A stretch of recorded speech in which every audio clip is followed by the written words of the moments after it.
the ball is in your court. So I hope that you do something with it. Now, remember, you can pass it, you can dribble it, you can shoot it, or that's for basketball or soccer. You can also run with it. That's for football. But it's yours now. So choose wisely, but please do something. The things that get in the way is emotions. Emotions wind up destroying the best laid plans because we as humans are emotional creatures. And the thing I really want you to understand about emotion is the word motion. We tend to do things because we feel a certain way.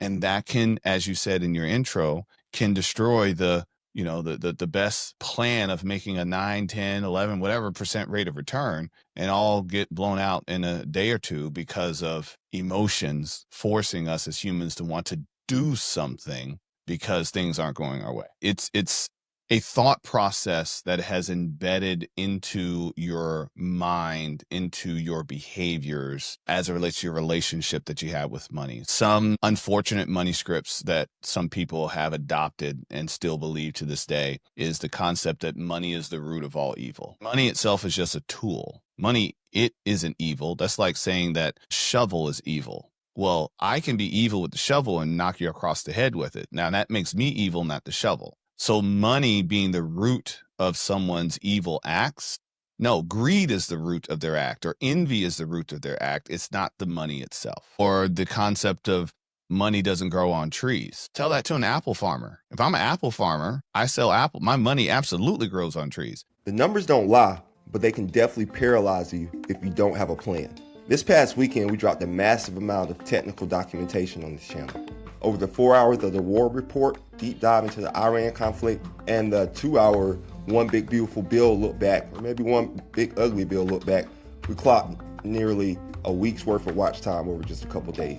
So you're leaning in because the institutional fog is thickening. With the Senate set to vote on Kevin Warsh tomorrow and Brent Crude gapping towards the $100 floor, the Main Street investor is looking for a navigator. But know the macro shock is only half the battle. If you don't understand your money script, you'll react with fear when the market requires strategy. Today we're releasing part 2 of our conversation with Yohance Harrison. While the reports over the weekend gave you the geography of the crisis, this conversation gives you the psychology of the recovery. Yohance is a master at identifying the behavioral triggers that keep investors on the sidelines during geopolitical shifts. We're moving past the headlines to ensure your personal ledger is resilient as the institutional ones. Pay close attention in the second half. We're moving away from the economic clock of war and into the behavioral alpha you'll need to survive. Most people spent the weekend studying over the 6 hours of technical breakdowns that were released on the war in real time and the big beautiful bill infrastructure. But Yohance and I are discussing something different. The best data in the world is useless if your behavior isn't aligned with your goals. We're breaking down the difference between noise, signals, and what you should do. If you spent your weekend studying that report, this is the briefing that turns that data into an actionable personal script. Yohance explains why it's a mindset test, your own personal financial battle as a war. So tune in, sit back, enjoy part 2 of your money script with Yohance Harrison. Now, that's what it looks like now. In previous times, that would be a conversation that I would have with you, very similar to that conversation that I had with that doctor almost 10 years ago when I went independent. And I would say to you, Marcus, let's pretend that you are a physician. Actually, let me back up a second. Find a niche and double down on growing that niche. Yeah, I was going to mention that, like, it seems like you came out the gate with a niche. Like, you came out with a dot, like, your elevator pitch was already set up. Yeah, not out the gate in 2001, but out the gate as an independent in 2015? Yeah, I did. Now, did I still take on everybody else? Yes. But I was only willing to invest my marketing dollars and my marketing time into my niche. There's an old saying, it's silly as it sounds, I believe it, your niche will make you rich, okay? So once you have that niche, you're gonna do 3 key things in that niche. Number 1, you're gonna find an advocate or 2 that you already have in your practice that's in that niche.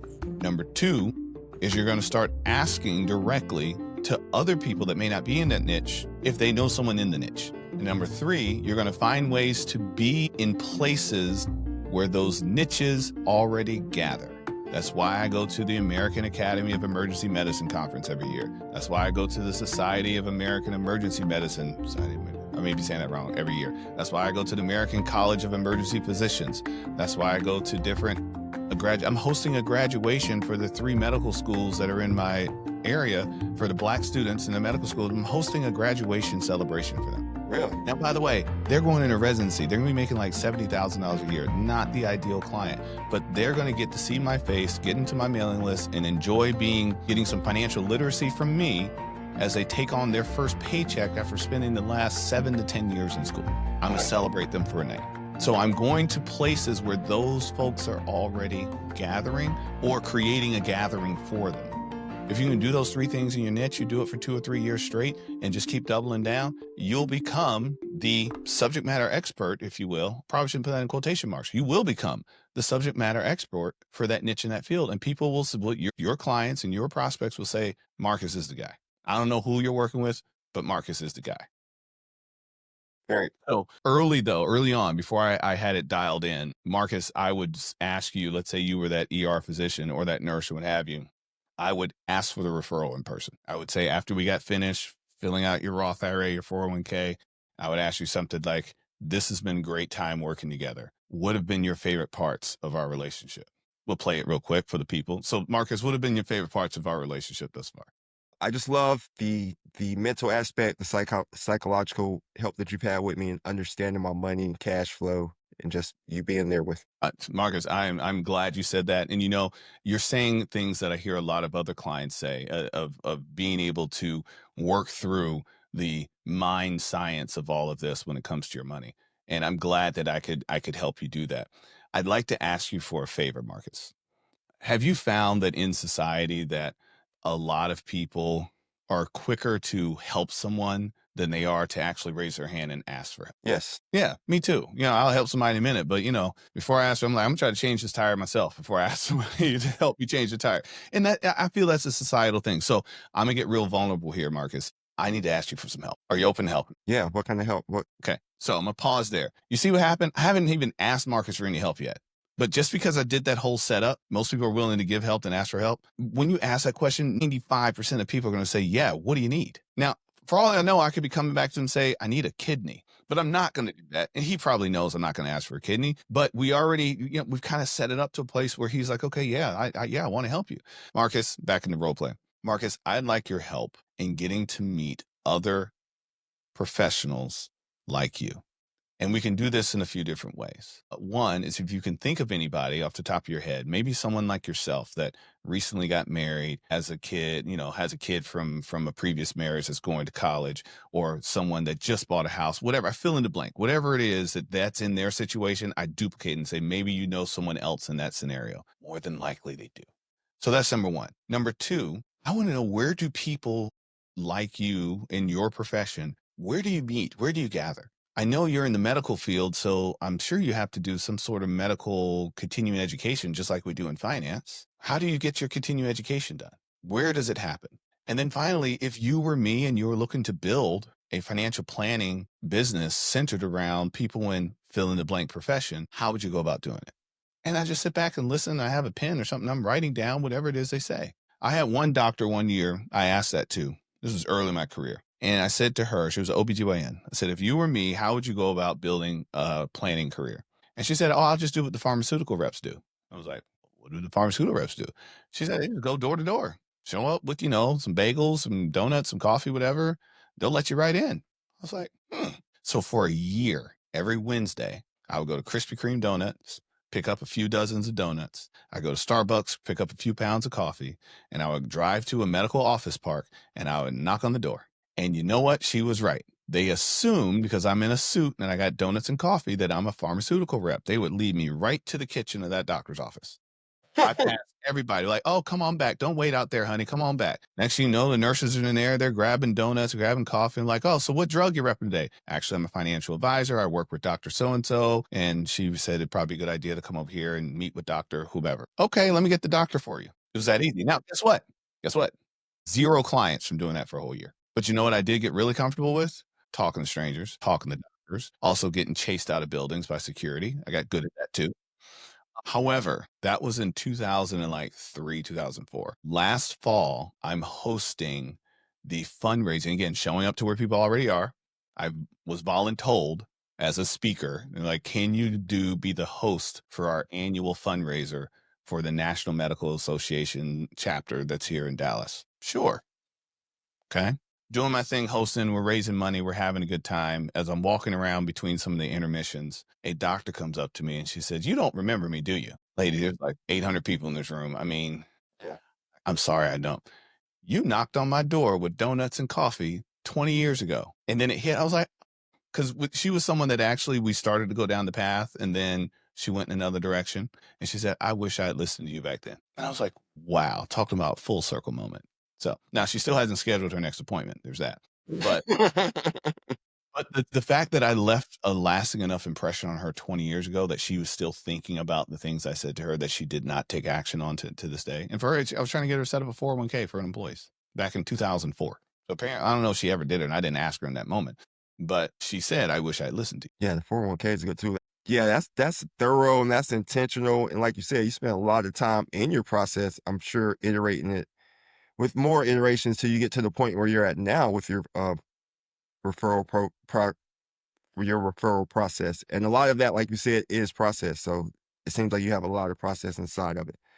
I know we're running up on time here. I want to take another couple seconds here.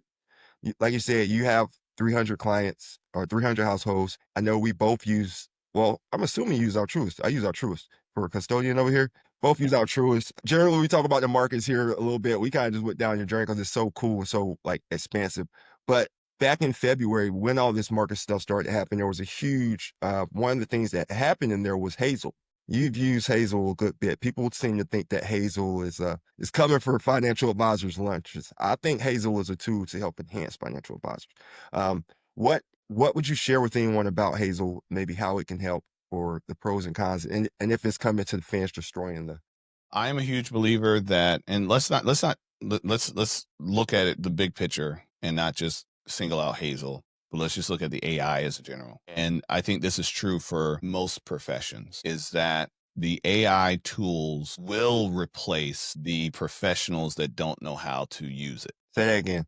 AI tools will be replaced by the people, the professionals that know how to use it. Okay. So the tool itself isn't going to replace anyone, but the people that know how to use it will replace those that don't. Full stop. Mic drop. So professionals, if you have AI entering into your space, I encourage you to learn how to adopt it and use it quick. I mean, unfortunately, though, there are some professions that will get replaced by the computers and technology. But that has been true since the dawn of time. Because don't forget, horses were all replaced by cars. Okay. But we still have horses. We still have horses. But one could also say that we thought that Uber was going to replace all the taxis. Now, yeah, you could say that some taxi companies aren't worth what they used to be, but a driver is a driver is a driver.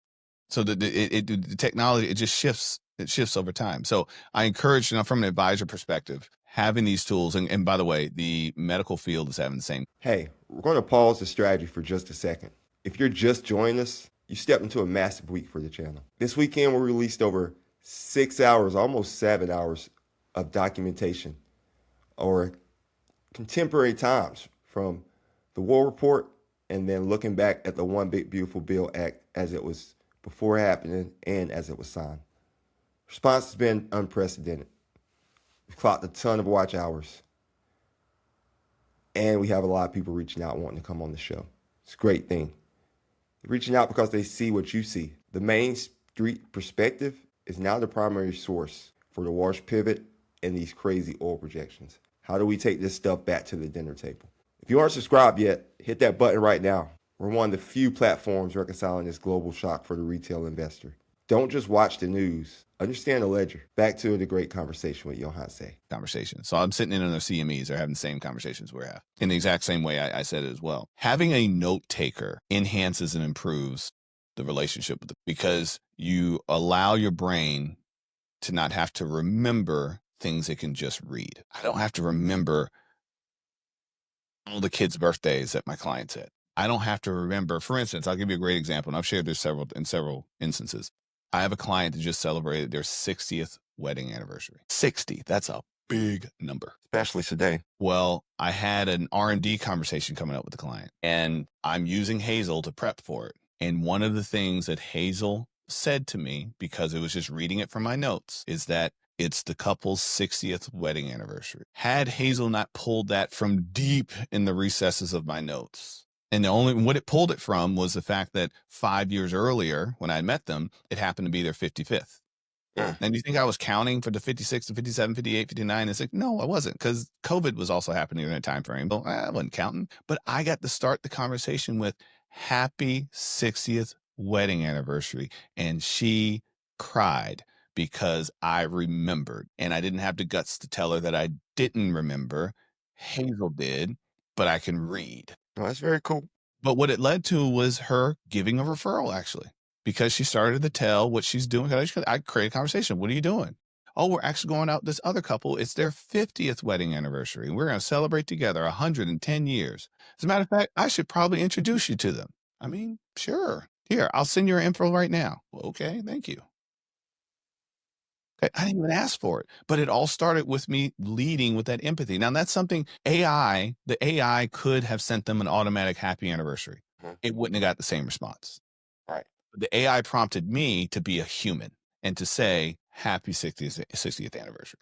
So that's where I'm saying the folks that know how to use and implement the AI as the note taker, to be able to read notes and regurgitate data and parse data down to ways that it's usable and actionable, they're going to be able to attract and keep more relationships than the people that are still focused on old means that are during the meeting. Because I know a lot of meetings have been happening on Zoom since COVID, but if you're spending the whole meeting with your eyes down because you're looking at what you're typing and all this other stuff versus looking at the body language of the person that's in that Zoom meeting, or the same thing of when you're in a meeting with them face to face, if you have your note taker there and it's recording the meeting and you're able to look at them instead of looking at what you're typing and doing all these other things, and you can actually have the human connection, being confident that the conversation is going to be captured so you can go back and you can parse through that data later in order to create your financial plan, you're going to have better outcomes, I think, in the long run, because you're going to pick up on some of those little things that sometimes as a human you will miss. So with Hazel, yes, I've been to Hazel a little bit longer because I was in the what do you call it, the beta testing for it. But Hazel is a great tool. There's other great tools out there as well. Not to, I'm not just going to make this a Hazel commercial. They do pay me though. Go deeper on Hazel. It's fine. But Hazel has a new mode that just came out. Has some new things that came out called modes, where you can actually, for instance, in ChatGPT, we can create these different versions of it that do different things. So now I have a creator mode, I have a financial planner mode, I have an investment advisor mode. So it allows me to be able to do things a lot faster than I did before, because I can take the whole portfolio and throw it in that the client has, and then throw in the other portfolio that maybe I'd be recommending and say, all right, compare these portfolios using Alpha or using whatever. And it just spits it out. Where I would still used to use a program to do it. So the computer was still doing it, but it was a more manual process. Or if if a client has, 13 different mutual funds in their 401k, 37 different mutual funds in their 401k. And I'm like, hey, we need to build a portfolio. Here's my model portfolio. Which funds do I use? Why would I take the time to do that when typically I was using a Morningstar? I was using a computer model anyway. And guess what Hazel's doing? It's going to go look at Morningstar. Looking at Morningstar, it's saving time. It's saving time. It's saving money. It's saving so much money. So I can spend more time with my clients. So I can spend more time giving my clients either virtual hugs or real hugs, because I don't have to spend the time with all the other stuff that, again, it's going to get done, has to get done anyways. But now I just have a faster way of doing it. It's like, if someone to say, hey, I don't want to use Hazel, or I don't want to use any of the note takers or the Zocs or the Jump AI, any of them, that's like saying, I don't want to use that printer, I'll use the typewriter. And the typewriter, don't get me wrong, the typewriter, given my age now, I had a typewriter. No typewriters. Okay, so for those that know typewriters, or listeners, for those that know typewriters, but do you remember the word processor? In the word processor, we went from typing one letter at a time on the page to they had a chunk of characters that you could store in that word processor, and had a tiny little screen that only showed 2 rows of characters at a time, but it would tell you how many you get, like, I don't know, I'm make it up, 700 words or something into that little tiny little box there. And then you could hit one button and then it would just print. But once we got a word processor in our house, our typewriter gathered dust. No one ever said, oh, let's go pull out the old typewriter. No, we're using a word processor. And then when the computer came in, that it was a brother processor, it gathered dust. I never once said, no, no, no, no. I don't want to hit print so it prints my entire book report at once. I don't want to see all the pages of it on the screen. No, I don't want to do that. I want to go back to one letter at a time because it feels natural. It feels human. No. I feel the same way about Hazel. I don't want to go back. I don't want to spend that time that now I spend. I'll share this and we get off of this for a second. And if this doesn't hit home for folks, then find a different home. The time that I've saved by implementing Hazel into my practice has afforded me the ability to become my daughter's soccer coach. Nice. Now I have 2 kids. Okay. For those that are listening, I'm pointing to the picture of them behind me. Beautiful children. One's a 24-year-old. Okay. Learning how to be an adult human. The other will be 9 in a couple weeks. And time is the one commodity that I cannot renew. I can go to sleep and wake up with more energy. I can eat, I can get more energy. I can drink coffee and get some sort of energy. I think that's what I'm getting from it. I can make more money. I can spend it and make it back. I can invest and make more. But there is nothing I can do to create more time. All I can do is make changes in my life today so that I'm able to assign or align, do things to do with the time that I don't have to spend doing anything that I used to do with that time. So implementing Hazel has saved me over 900 hours a year. Wow. I decided to give 80% of those hours to my daughter. My days end early on Monday, my days end early on Thursdays, and then we got games every weekend. Wow. How's your team? We've lost every game. But that's also the joy in it. Because, hey, I got something to look forward to. But we're not last in the league this year. We are next to last. Oh, okay. But I Sorry. got you. But I mean, they're 8 and 9-year-old girls. I got you. No, trust me, I understand. I got a whole flock of children around here running around too. That coached my 6-year-old's team. We won the championship this year, just so you know. But it was Okay. So basketball, I did that with basketball. So I did it with my daughter, Yeah. but basketball was just one day a week. We didn't have practice. So soccer's real. Yep. So soccer, we're practicing all this stuff. So, and I had I have a little ragtag bunch. They're starting to come together. They're starting to come together. It's just crazy how life changes to where like that's, like you said, 20 years ago when you were at Ameriprise, like you weren't, there was no way you were going to take off and be able to coach your son's team. You had to eat and kill what you were eating. Well, yeah, no. And that was actually what forced me. One of the things that forced me out of leadership is that my leadership obligations, I had no control over my schedule. And so my son, when he became a teenager, he got heavily involved in theater. And so I wanted to be at all of his theatrical events and be there with him at practice.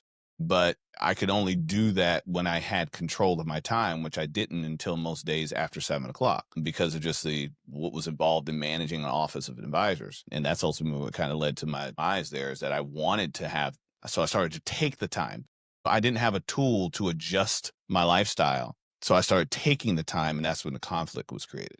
But now I have a tool that can help me adjust my lifestyle. So then I can so I can just have not take it. Excuse me. Let's change my language there. Now I don't have to take the time. I have the time. It's there for me. And I get to choose what I want to do with it instead of saying, I got to move this to this and take away from this. And that. No, it's like, wait, I didn't spend any of that time doing research this week. Huh. Interesting. I wonder what I'll do with my time. Let's go play some soccer. Yeah. Time's a very valuable thing, man. That's a beautiful story. And people don't, that doesn't hit with anyone until you have kids, you'll understand. There are probably maybe some listeners who don't have kids, but I think most of our listeners probably have some children. If you don't have kids, no, there's someone that you love. And whoever that is, person that you love, you probably love spending time with them. How much more fulfilling would your relationship be with that individual if you could offer more? Exactly.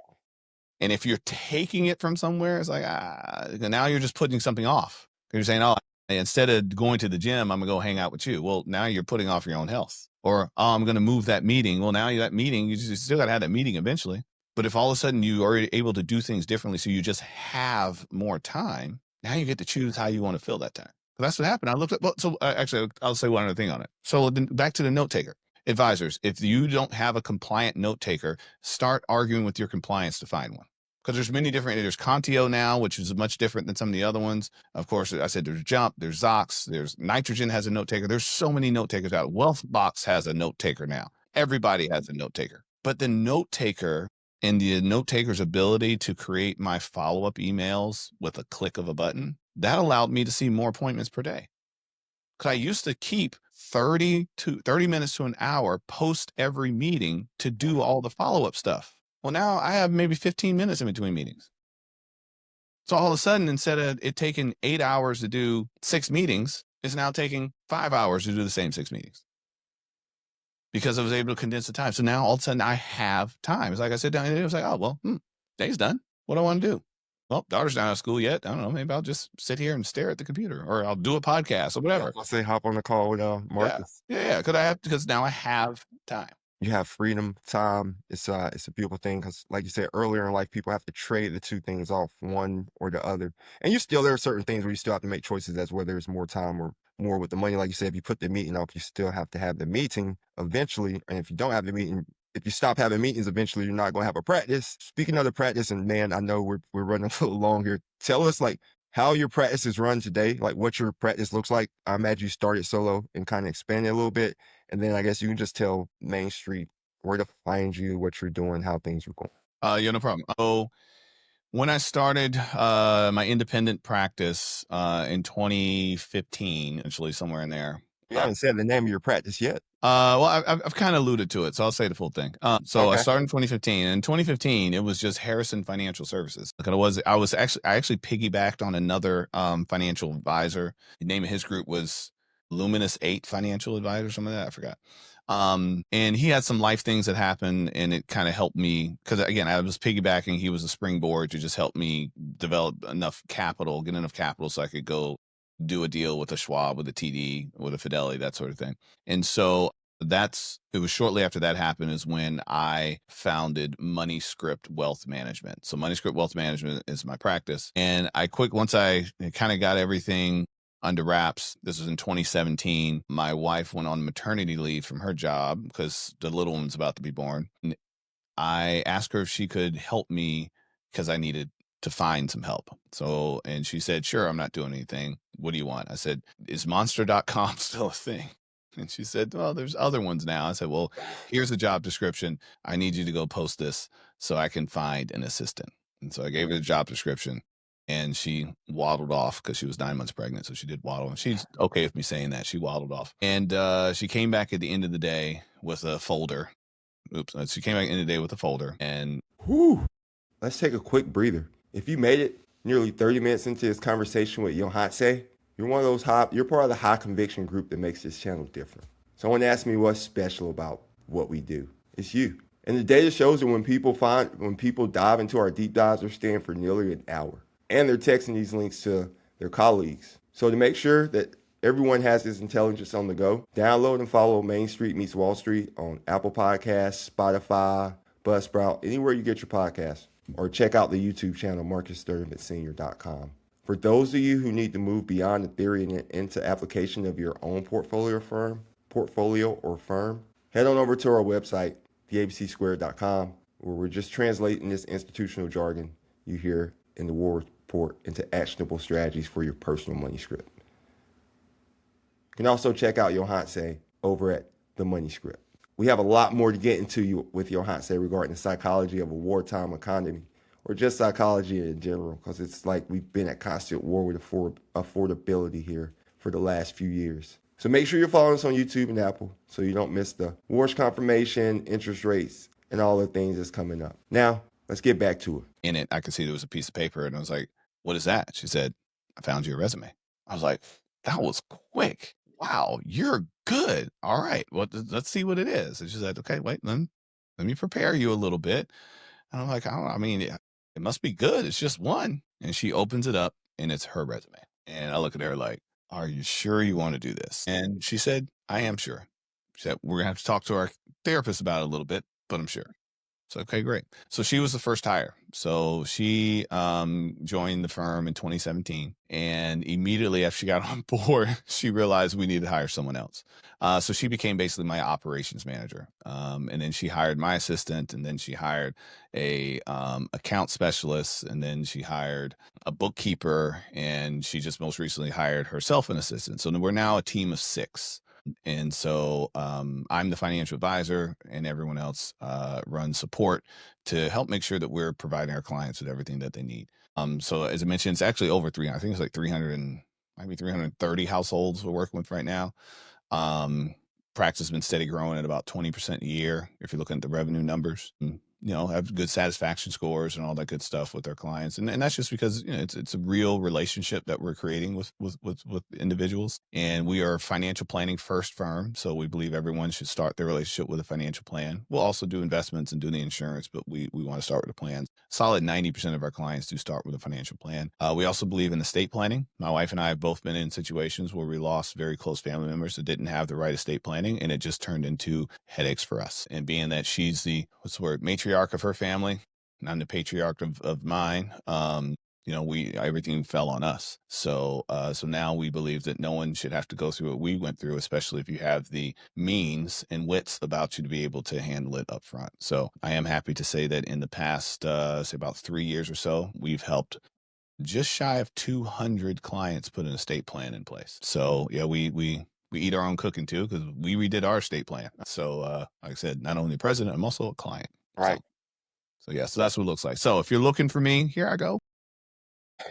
Where can you find me? So if you're an advisor, you want to find me on Only Human Podcasts. So that's a podcast where we talk about implementing AI and different technology and tools when you're building a practice. So I interview other advisors, also interview other technology providers as well, and even some marketing providers, because again, AI is here to stay. It's not going anywhere. It's not. The train has left the station. So that if you're an advisor, you want to check out the Only Human podcast. If you're a physician and somehow you happen to hear this podcast random, don't know how you got here, but welcome. Glad you had fun. Check out Become an Attending, another channel that I offer again for physicians. And it doesn't matter. You don't have to be an emergency physician, because you all go through the same process: medical school, residency, attending. And so we talk about the financial mistakes that are made during that time. And then if you are just a regular old individual that's not an advisor, not a physician, and you just want to pick up some financial literacy, I do have the Money Script podcast, where I interview people from all walks of life, and we talk about money scripts. We talk about behavioral finance. We talk about just money in general. And so I like to interview people from all aspects. I've got an author I'm interviewing later that's they just launched a book. I've got a couple ex-NFL players I've interviewed as well, talking about their journey coming from the NFL and their new business that they're creating. It's just, like I said, it's a little bit of something for everyone. And I do that one just because I love educating people in financial literacy. Very cool, man. That's good stuff. And you didn't even mention, let me make sure I say this right, your book. Let me make sure I say this right. More Than Money, Volume 2. You're co-authoring a book. Tell the viewers about this, listeners about this. More Than Money Volume 2 is a collection of financial advisors that are telling stories that they have, or experiences that they've had with clients. So we each came up with a client story. We got together as a cohort and we came up with client stories, and we kind of voted on which ones we thought were most impactful. So I wrote a story called When It Rains, It Pours. It's about one of my physicians who had to go through Hurricane Harvey when she was first starting her job as a physician in Houston. So I won't give away too much in that. If you want to check out the book, it'll be out in July, I think is when it's coming out. But like I said, it's a collection of stories, and it was a springboard for me so that I can have the confidence to write my own book. So that's what I'm working on now, which is going to be similar to the collection of stories, but really just my own stories. So my stories, some client stories, and then some financial lessons that are woven in between that. Very cool book coming out in July. Do you have a title for your book, or is that a secret? No, I have a few working titles. So the working title right now that I'm kind of feeling it, kind of not feeling it, and everybody's gonna have their own opinion on it. But the working title right now is God's Gift. So my name, Yohance, the phonetic pronunciation, it's Swahili, and it's Swahili for God's Gift. So that's kind of the working title right now, and kind of one that's been at the top. So I don't know. Something else might come as I'm going through it, but that's where we are right now. Okay. Very cool. And that's what, next year sometime? I don't know I how to hope. write a book. I mean, I will admit, I didn't keep to my writing schedule while I was traveling, so now I'm technically 7 days behind on my writing schedules. No promises on that. I will say that at the latest it'll be the end of 2027, so about 18 months from now. Yeah, it's next year. No worries. Yeah. I gave you the whole year. Very Okay. cool. Yeah, very cool, yo. Say the phonetic pronounce. Yohance. So I'm cool with Yohance, Yohance, or Yo. If you say Yohance, we're gonna have problems. You're gonna have to feel these hands. So yeah, Yohance, Yohance are the phonetic pronunciations that I'll accept. Are we on the It Is What It Is podcast? You grabbing people and throwing them down like you did, Cameron? Hey, I man. don't know if you've seen that, but you I should look that just one up. saw it. I was like, whoa. I mean, that's kind of what you expect between him and J. Cole when they got together. But yeah. I still have questions. I still have questions to how real it was. Right. It kind of looked like Will Smith's slap for those who like when you Yeah. first saw him, you're like, was that real? Was that? I guess time will tell. I mean, they are going to WrestleMania. I digress. Yeah. I mean, yeah. So Yohance, if I really thank you, appreciate your time. For those who don't know, I've stolen Yohance way more of his time. Like he just mentioned, that's one of his most valuable commodities, as it should be with everyone. Anything else you want to tell Main Street, Yohance? no, I want to tell Main Street that you have now been given some strategies, some ideas, some tools. So you get to remove a couple of excuses right now. You can't say you didn't know. You can't say that there wasn't any resources because you just got it. Okay. So now, as we say in the old sports analogy, the ball is in your court. So I hope that you do something with it. Now, remember, you can pass it, you can dribble it, you can shoot it, or that's for basketball or soccer. You can also run with it. That's for football. But it's yours now. So choose wisely, but please do something. There you go. Just don't fumble the bag. He just told you how to get it. So Main Street, Heart meets Wall Street Smarts. Main Street meets Wall Street podcast. Thanks for having you on, Yohance Harrison. He's a monster. And we didn't even have a chance to talk about the CFP and all those things. So we'll have to have you back on again. Well, yeah, so once it's official on there and I can put it at the end of my name, we'll talk about it again. Gotcha. I don't know. This is coming out next week, so we'll see. Next week, so we'll see. All right. Congratulations and thank you. Thank you. That wraps up part 2 with Yohance Harrison. As we discussed today, the money script is what ultimately determines if you capitalize on a global shock or get crushed by it. We are entering a historic 48-hour window between the Senate vote on Kevin Warsh tomorrow and this $100 floor currently sitting under crude oil. The institutional fog is only going to get thicker. This past weekend, we provide over 6 hours of documentation from the 4-hour war report and over 2 hours of the One Big Beautiful Bill look back to give you a geography of this crisis. Now, if you found value in this conversation, do 3 things right now. 1, subscribe and hit the bell. We got major industry guests requests to come on the show right now. So these next few episodes are going to be live. You'll need to be notified the second we actually do go live. Also, follow on Apple Podcasts. Search for Main Street Meets Wall Street. Our data shows that professionals are texting these episodes to one another at a record pace. Take that intelligence with you on your commute. Also available anywhere you get your podcasts. And then also you can visit our website if you need to reconcile these micro shocks with your personal or firm strategy. That's where we really turn the jargon into action. So over at theabcsquared.com. The story of Hormuz isn't getting any straighter, and the national debt isn't getting any smaller. You have the data, you have the psychology. Now you need the discipline. Click the video on your screen right now to head back into the war report and see the technical breakdown. I'm Sturdivant Sr. I'll see you next time. Main Street Heart meets Wall Street Smarts. If you've been tracking the Value Weekend Mega Launch with over 6 hours of documentation from the war report and the One Big Beautiful Bill look back, you know the technicals are getting deeper. Following our deep dive into behavioral psychology with Yohance Harrison, we're shifting a little bit more towards the tech side, the legislative. Stick around, because now we're going to play an exclusive first looking at the upcoming conversation with Kevin Thompson. Kevin's an EA as well as a financial planner, meaning he's an enrolled agent, which means he's able to argue in front of the Supreme Court for your taxes, any recommendations he makes on your returns. The war report gives you the geography of the crisis. Kevin and I are getting into the tax receipts. Like I said, with the Kevin Warsh confirmation vote set for tomorrow, and the $100 oil floor being set, the Main Street investor is about to face a massive tax efficiency challenge. In this preview, we're going to cover the one big, beautiful Bill Act tax strategy. We're going to go deep into the math most advisors are skipping. So if you have 5 minutes, take a second and listen to Kevin explain why it's your money if you're getting a tax return.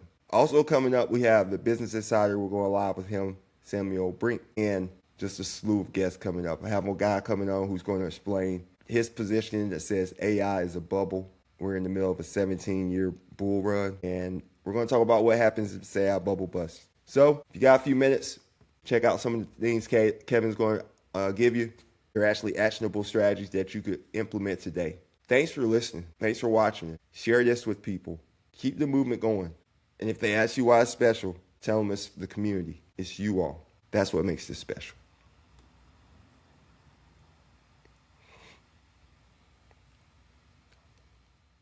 Well, just think about this way. Like if you're saying you're giving me, so from the OBBBA, so it was July 4th when it passed, right? July 4th, 2025, I believe.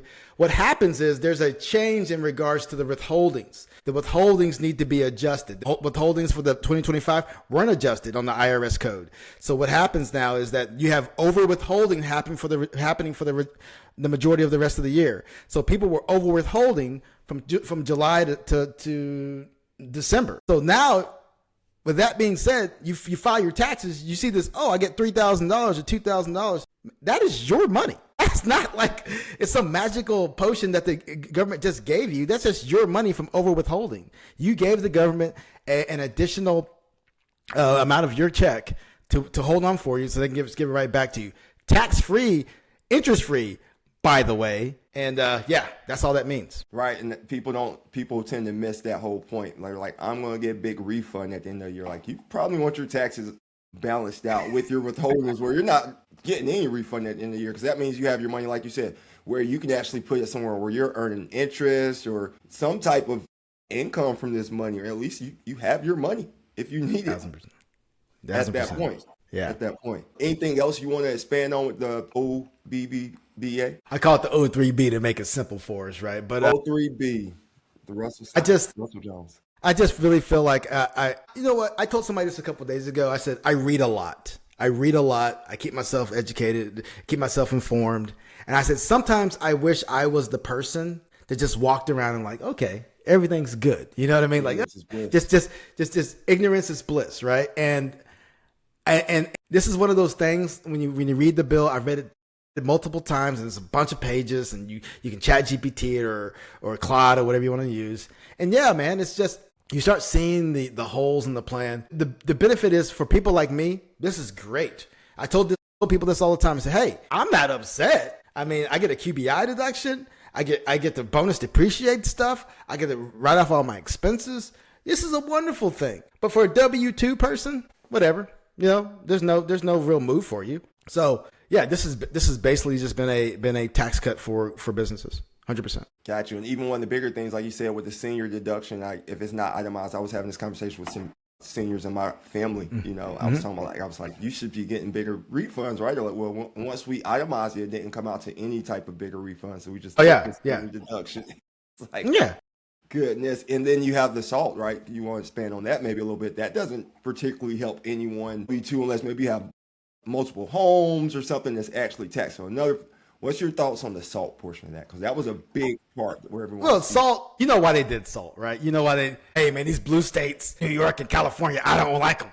So I got to get after them, right? So and now it's helping them out just a little bit more because there's a high tax states, right? You got high property taxes and things like that. So yeah, it does help. And if you're itemizing, that definitely helps in those situations. So yeah, I see it helping just a tad bit for some of those individuals, especially if you can start writing off your state and local taxes. Again, majority of people use standard deduction, especially here in Texas, and there's just really no additional benefit. Now, like from our standpoint, standard deduction plus enhanced deduction, if you're a retiree, plus you have another $1,600 or so per person or whatever for senior deduction.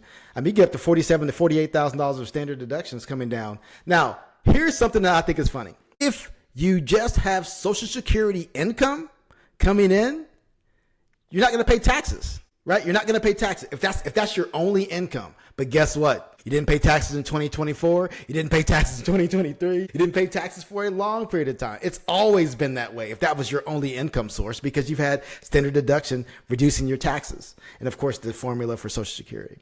But now it's so like, hey, no Social Security tax. I'm like, man, you want to hit the screen, and I don't. I'm like, you know what? I'm turning it off, and I turn the TV off when I hear that kind of stuff all the time.